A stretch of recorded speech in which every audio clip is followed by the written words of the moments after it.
Hello, happy holidays, and Merry Christmas, Disney fans. Welcome back to my review of Home Alone. You can't be in a bad mood after watching this movie because this thing is hilarious. I cut off my last review just before the really funny part, where the wet bandits fall into all of Kevin's traps. Well, now we're going to pick up with that. The wet bandits, Harry and Marv, come to Kevin's door thinking he's just going to let them in. They don't know who they're dealing with, do they? Christmas, little fella. We know that you're in there and that you're all alone. Yeah, come on, kid, open up. It's Santa Claus. And it's Elf. The first trap that Kevin has set for them is always the funniest to me. Well, one of the two funniest. And it's their reactions and the setup that sells it. They don't see this coming at all, and Kevin, let's just say he has good aim. We're not gonna hurt you. No. Got some nice presents for you. Be a good little fella now and open the door.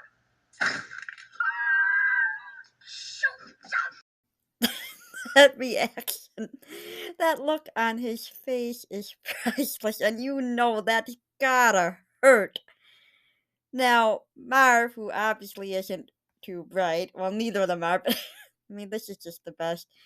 He looks through the dog door, and just Kevin's casual hello is what really sells it when he gets it, and the way he just looks at Kevin holding the gun there rather than being smart enough to pull his head away.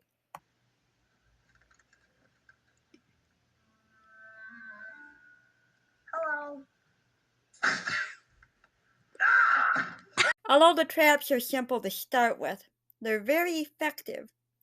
There's nothing like ice to keep someone down from your steps. Anyone who's ever fallen off steps or slipped on ice knows how bad this hurts. And he gets not one but both of them with this at different entrances.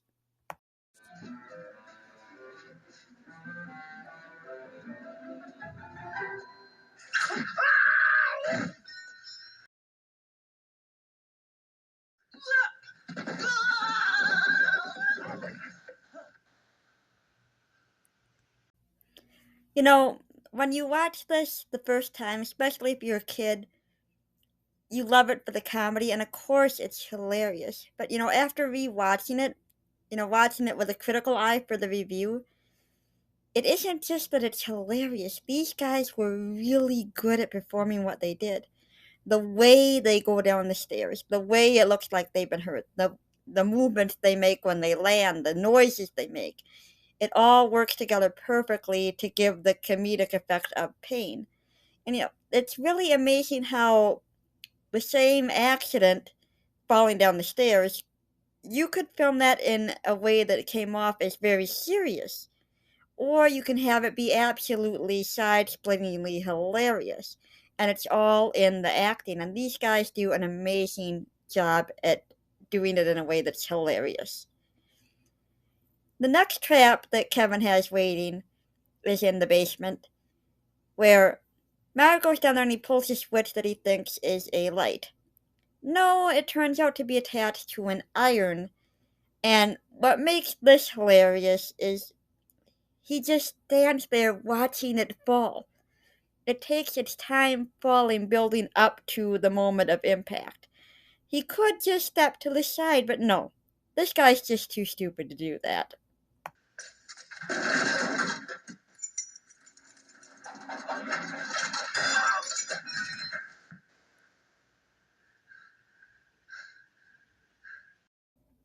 So many of Kevin's traps, they're clever, but they would have failed if these two weren't idiots. Oh, hello. I got somebody joining me over here. Hi, Seiji.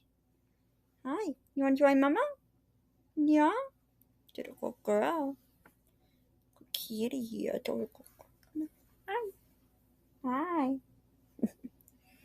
I have to include her in my videos, don't we, Seiji?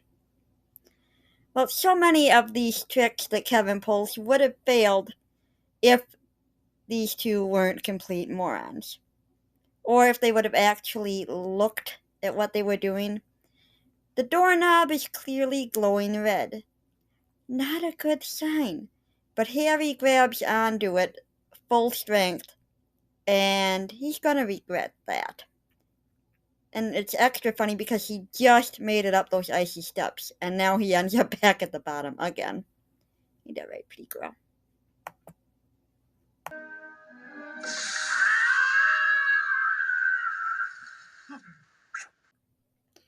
Meanwhile, Marv is coming up through the basement steps, which Kevin is coated with tar. That's not the only fun part about those steps, though.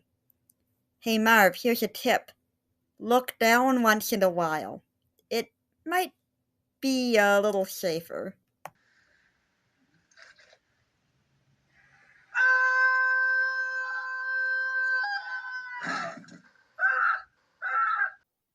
Up my all-time favorite of Kevin's traps. And what makes it so perfect is there's just so many layers to this. There's the moments leading up to it with Joe Pesci's, his mumbling, and it's supposed to be swearing, but because this is a family movie, they aren't going to include that, frickin' fuck. It's swearing, but yet he can't actually swear in this movie. But it's hilarious to hear. He touches the doorknob because he's learned from experience, but he's about to get burned again. And when he does, he doesn't move from it, he just stands there and lets himself get blowtorched in the head.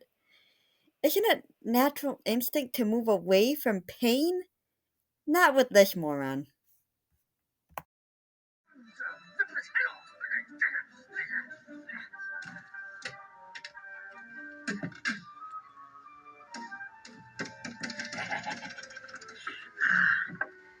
Dead kid.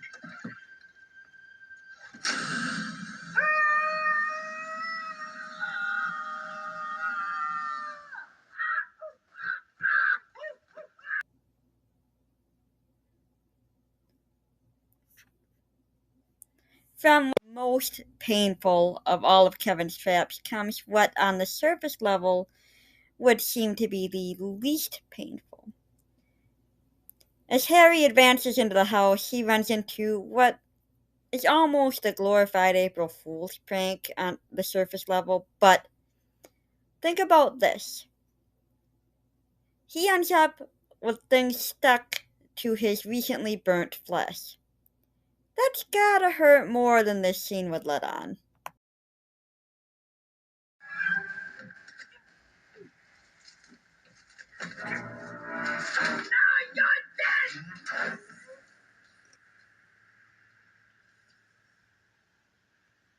Another of my favorite of Kevin's traps. Marv stepping on the broken glass, or rather the ornaments that become broken glass. But something to consider about this trap. It's funny to watch, and yes, it would be painful in person. But here's another example of why this would not work in real life. This trap depends on Marv being shoeless at this point. If he hadn't gone in the basement entrance and lost his shoes in the tower first, this trap wouldn't have worked because he'd had shoes on. So funny as it is to watch, if you are ever in Kevin's situation, if you're ever trying to keep a burglar out, I don't really recommend these traps. But that's no reason we can't enjoy seeing Marv in pain.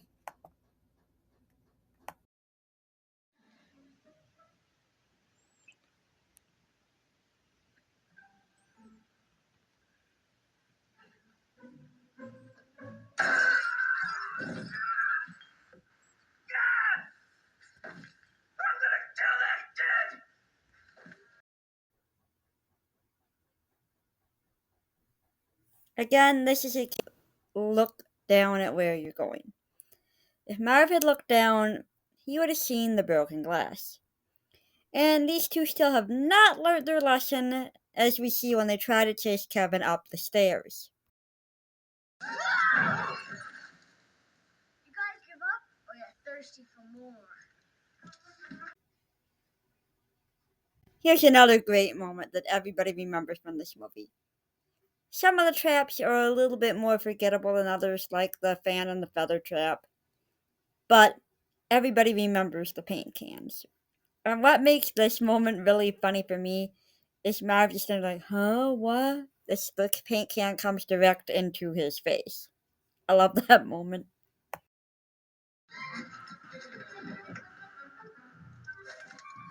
Heads up! Ah! Don't worry, Marv, I'll get him for you.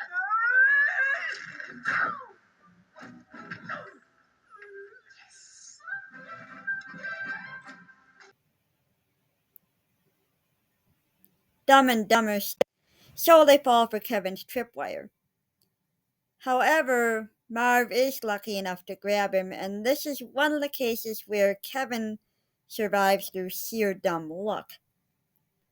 He happens to find his brother Spider, who he shut loose accidentally when rummaging through Buzz's room. If that spider hadn't been there, Kevin would have been dead right then and there. But instead, it gives us another one of the most funny moments in this movie. Yeah! I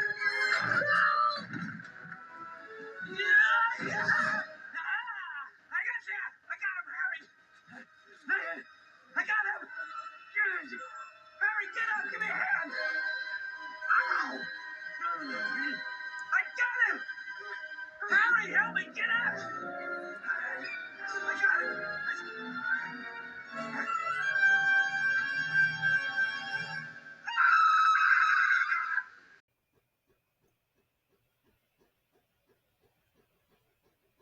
Oddly enough, I had an article pop up on Facebook just today. Daniel Stern, who plays Marv, has written a book called Home and Alone, and in it he tells about his experience making this movie. And he said that was a real spider.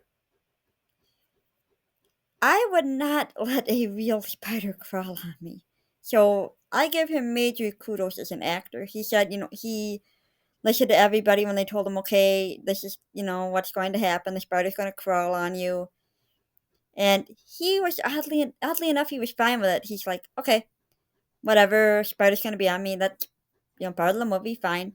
And they let it crawl on him a little bit so he could kind of get used to it. And that took some guts to actually let the spider crawl on him. I know a lot of people have tarantulas as pets, but as much as I love animals, no thank you on the tarantula. This leads to another awesome moment where the wet bandits actually hurt themselves without any help from Kevin. What are you doing, Marv? Don't move. Marv? Don't. Marv, what are you doing? Marv.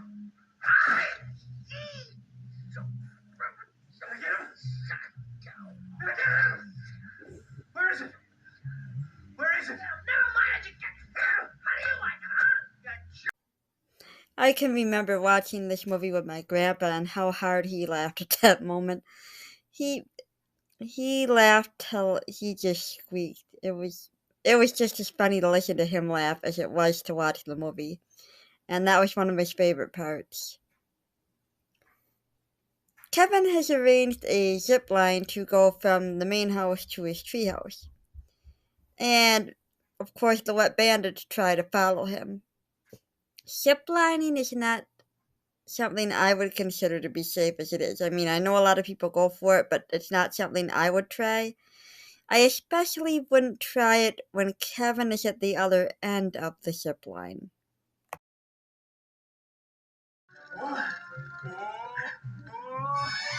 Shut it, Mom. Hey guys, check this out. Go back. Go back. Okay.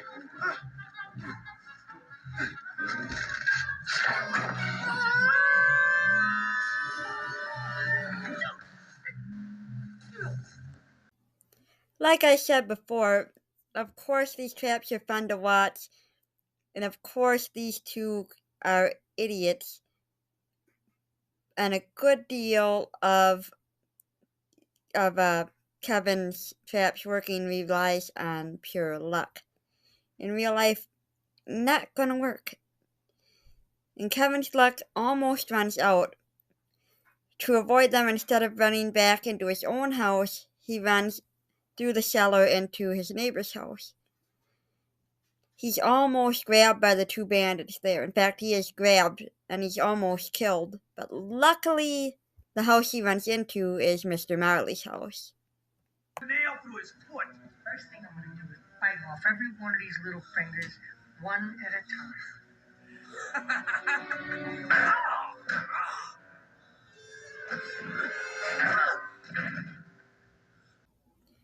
Naturally, the wet bandits are arrested, but one thing that's completely unrealistic here, the police never interact with Kevin in any way. He's never shown talking to them, and it could have been done off screen, but I'm guessing it wasn't, because if they'd have known his parents weren't there, they would not have left him there alone. The only thing I can think of is if maybe he would have claimed that his parents were somewhere else, but that doesn't make sense that the cops would have believed that unless the cops were especially stupid too. I'm guessing Kevin just never interacted with the cops. Again, totally unrealistic, but movie logic. Well, very surprisingly for someone Kevin's age and someone who we saw tearing the house apart earlier, he was, invading his brother's room, he was shooting action figures with a BB gun. We see a little bit of character growth here from the whole experience. Kevin cleans up the whole mess that was made over the course of the attempted robbery. He has it beautifully decorated for Christmas, and he even leaves out cookies and milk for Santa, and of course carrots for the reindeer. I love that detail about Kevin because I was the same way as a kid. I look forward to the reindeer almost more than Santa. And that's a neat little character detail that I'm glad they worked in. Hang a shining star upon the highest bough, and have yourself a merry little Christmas. The next day, it's snowing out. Kevin takes this as a sign that his family will be back. He doesn't outright say that, but you can see the joy on his face when he sees the snow and he starts to run through the house calling for his mom. She isn't there at first, but then she opens the door and she calls for him. And they have a really sweet reunion. And in fact, Macaulay Culkin and Catherine O'Hara, who plays his mother, have a very positive relationship in real life. And when they get together, he does actually call her mom. You can tell that in the movie that they did have a warm relationship. When actors have a good relationship, that definitely comes out, like in this sweet moment.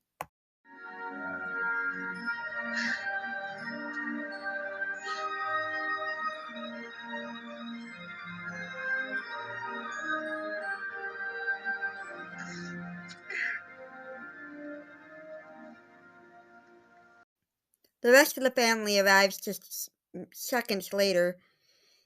They took the flight that his mother didn't want to wait to take, so it's funny that they end up arriving at almost exactly the same time. Everybody's happily reunited. They're impressed that Kevin managed to get by on his own so well. He doesn't say what he did, just that he hung around.